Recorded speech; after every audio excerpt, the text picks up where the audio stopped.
Hi, welcome to another business video by Nan. You remember when you were in secondary school, university, and your teacher asked you to write a paper and to conclude, and in the last paragraph you always write to conclude or in conclusion. Maybe you thought you could use the word finally, when actually finally is for your third reason. Why did I work here at this? Why did I choose this job? Well, first of all, in addition, finally. But what are some other ways that we can conclude, like at the end of a negotiation, at the end of a business meeting, at the end of a conference? Do we always say in conclusion? Well, we actually have quite a few expressions or phrases that we can use. So I've written a couple of them up here and with an example. So at the top, of course, I put the to conclude, and that's a good way, or in conclusion, but what are some other ways?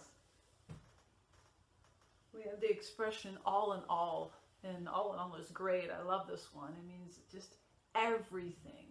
All in all, it was a good conference. And so when you have all in all, doesn't necessarily mean that everything was good. There were some good points, probably more good points than negative ones. And so that's when we use that expression. All in all, I would say you're a very lucky guy.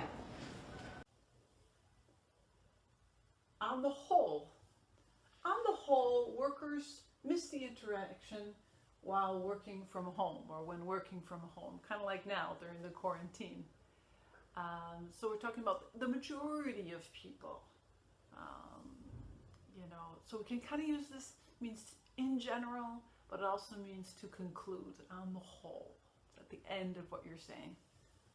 The broadcast said that on the whole, Western statesmen and influential propaganda centers have adopted at least a restrained attitude to events in Poland.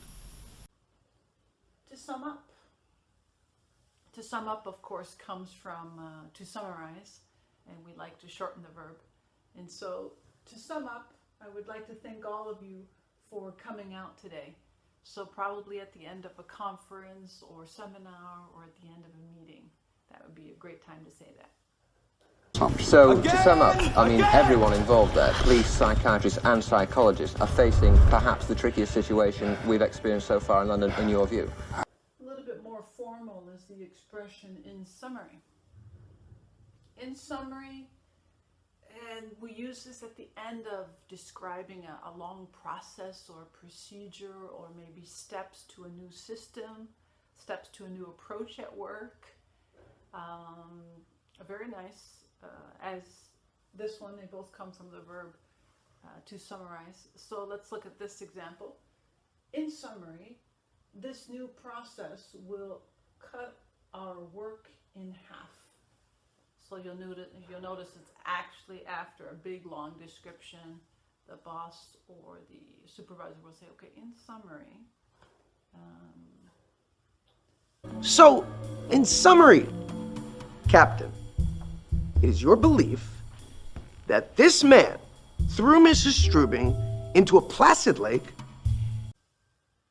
One of my favorite is this one, in a nutshell, and I don't know if you like eating nuts, walnuts, peanuts. I like eating nuts a lot, and sometimes at the baseball game in the United States when I was living there, they'd always give us peanuts at the baseball game, and so you have to open up the nutshell, and inside you usually find 2 peanuts. So that's what a nutshell is. And so if you think about the nutshell, it means everything's there. Like, in conclusion, this is the basis of what I said. So the truth is, in a nutshell, I knew nothing of the new company policy.